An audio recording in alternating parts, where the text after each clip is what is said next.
नमस्कार। भारत के स्वतंत्रता संग्राम की कहानी में एक ऐसा मोड़ आया जब विनम्रता और याचिकाओं की आवाज थोड़ी धीमी पड़ गई और उसकी जगह ली एक नई, बुलंद और बेखौफ आवाज ने। ये कहानी है उग्रवादियों के उदय की, जिन्होंने आत्मसम्मान और सीधी कार्रवाई को ही अपना हथियार बनाया। तो चलिए इस नई आग की कहानी को जरा करीब से समझते हैं। तो सवाल ये उठता है कि आखिर हुआ क्या था? ऐसा क्या बदल गया कि आज़ादी की लड़ाई का शांतिपूर्ण रास्ता अचानक एक आक्रामक मोड़ पर आ गया? आइए इस बहुत बड़े बदलाव की वजहों को टटोलते हैं। इस नई आग के केंद्र में बस एक ही शब्द था, स्वराज, मतलब हमारा अपना राज। अब बात कुछ रियायतों या सुधारों की नहीं थी, ये तो सीधे सीधे पूरी आज़ादी का ऐलान था। और इस बड़े लक्ष्य को पाने का तरीका क्या था? बहिष्कार। यह सिर्फ एक शब्द नहीं, बल्कि वो हथियार था जिसे ब्रिटिश साम्राज्य की जड़ों को हिलाने के लिए तैयार किया गया था। इस नई लहर की कमान कुछ बहुत ही करिश्माई और निडर नेताओं के हाथों में थी। उन्हीं में से एक थे पंजाब का शेर कहे जाने वाले लाला लाजपत राय। उनकी आवाज में वो दम था जिसने पूरे देश में एक नई जान फूंक दी थी। और फिर गूंजा वो नारा जो इस पूरे दौर की पहचान बन गया।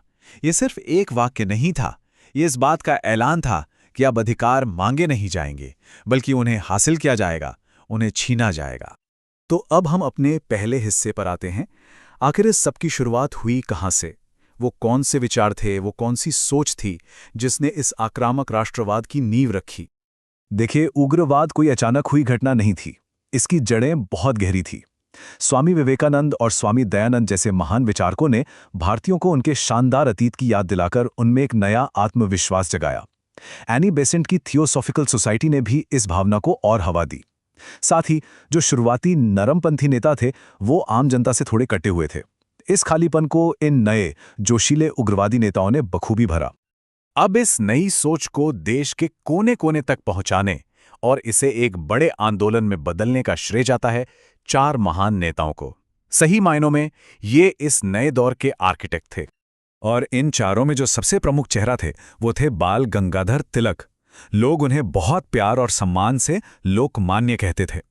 तिलक वो नेता थे जिन्होंने राष्ट्रवाद को पढ़े लिखे लोगों की बैठकों से निकालकर सीधा आम आदमी के बीच सड़क पर ला खड़ा किया। तिलक के काम करने का तरीका भी बड़ा अनोखा और असरदार था। उन्होंने अपने अखबारों मराठा और केसरी को ब्रिटिश सरकार पर तीखे हमलों का एक मंच बना दिया। इतना ही नहीं, उन्होंने गणपति और शिवाजी उत्सव जैसे त्योहारों का इस्तेमाल किया ताकि लोग एक साथ आएं और उनमें राष्ट्रवाद की भावना जागे। और फिर 1916 में उन्होंने पूना में होम रूल लीग बनाकर स्वराज की मांग को एक संगठित आंदोलन की शक्ल दे दी। पर तिलक अकेले नहीं थे।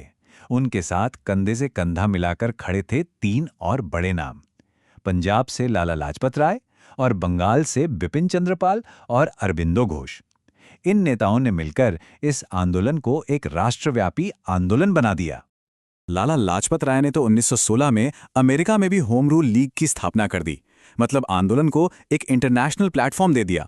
बिपिन चंद्र पाल अपने जबरदस्त भाषणों और लेखों से राष्ट्रवाद की आग फैला रहे थे, और अरविंदो घोष, जिन्होंने न्यू लैम्प्स फॉर ओल्ड लिखकर नरमपंथी राजनीति की कमियों को उजागर किया, वो भी स्वदेशी आंदोलन में पूरी तरह सक्रिय थे। तो इन नेताओं की सोच तो समझ में आ गई, लेकिन इनका एक्शन प्लान क्या था? ये अपनी रणनीति को जमीन पर कैसे उतार रहे थे? चलिए अब इनके तरीकों पर नजर डालते हैं। इनकी रणनीति बहुत साफ और चार हिस्सों में बटी हुई थी। पहला, लोगों के अंदर आत्मनिर्भरता और आत्मविश्वास जगाओ। दूसरा, सरकारी नौकरियों, स्कूलों और अदालतों का बहिष्कार करके ब्रिटिश प्रशासन को ठप कर दो। तीसरा, विदेशी सामानों का बहिष्कार करके उनकी इकोनॉमी पर चोट करो। और चौथा और सबसे जरूरी, स्वदेशी चीजों और राष्ट्रीय शिक्षा को बढ़ावा देकर एक अपनी पैरेलल व्यवस्था खड़ी करो। वाकई एक जबरदस्त प्लान था। और इन सब के पीछे जो एक मूल सोच थी ना, वो क्रांतिकारी थी। उग्रवादियों का साफ मानना था कि राजनीतिक अधिकार कोई भीख नहीं है जो मांगने से मिल जाएगी, इसे लड़कर ही हासिल करना होगा। ये नरमपंथियों की प्रार्थना और याचिका वाली राजनीति से बिल्कुल उलट था। और सोच का यही फर्क था जिसने भारतीय राष्ट्रीय कांग्रेस के अंदर एक बहुत बड़ी दरार डाल दी। ये नरमपंथियों और उग्रवादियों के बीच एक वैचारिक टकराव था। और हाँ, परीक्षा के लिहाज से ये तुलना बहुत बहुत जरूरी है। यहाँ दोनों के बीच का अंतर एकदम साफ देखा जा सकता है। नरमपंथी प्रेरणा के लिए पश्चिम की तरफ देखते थे, तो उग्रवादी अपने भारतीय इतिहास और संस्कृति में गर्व महसूस करते थे। नरमपंथी ब्रिटिश राज के प्रति वफादारी दिखाते थे, जबकि उग्रवादियों का मानना था कि वो वफादारी के लायक ही नहीं हैं। लक्ष्य भी अलग थे, एक तरफ संवैधानिक सुधार तो दूसरी तरफ पूर्ण स्वराज। और सबसे बड़ा अंतर था तरीकों का, एक तरफ याचिकाएं और दूसरी तरफ सीधा बहिष्कार और जन आंदोलन। ठीक है, अब जरा फटाफट कुछ जरूरी तथ्यों पर नजर डाल लेते हैं जो परीक्षा के लिए बहुत काम के हो सकते हैं। इन्हें याद रखना बहुत जरूरी है। सबसे पहले स्वदेशी शब्द का मतलब समझिए। ये सिर्फ अपने देश का सामान इस्तेमाल करने तक सीमित नहीं था, ये एक राजनीतिक हथियार था। इसका मकसद था आत्मनिर्भरता बढ़ाना और ब्रिटिश अर्थव्यवस्था को सीधी चोट पहुंचाना। ये उग्रवादी कार्यक्रम का दिल था। अब कुछ जरूरी तारीखें याद रखिए। 1891, जब तिलक ने सामाजिक मामलों में ब्रिटिश दखल का विरोध किया। फिर 1916, एक बहुत ही अहम साल, जब तिलक और लाला लाजपत राय दोनों ने अपनी अपनी होम रूल लीग शुरू की। और फिर 1928, एक दुखद साल, जब साइमन कमीशन का विरोध करते हुए लगी चोटों की वजह से लाला लाजपत राय का निधन हो गया। तो आखिर में सवाल आता है कि इस उग्रवादी दौर की विरासत क्या थी? इसका हमारे स्वतंत्रता संग्राम पर लंबा असर क्या पड़ा?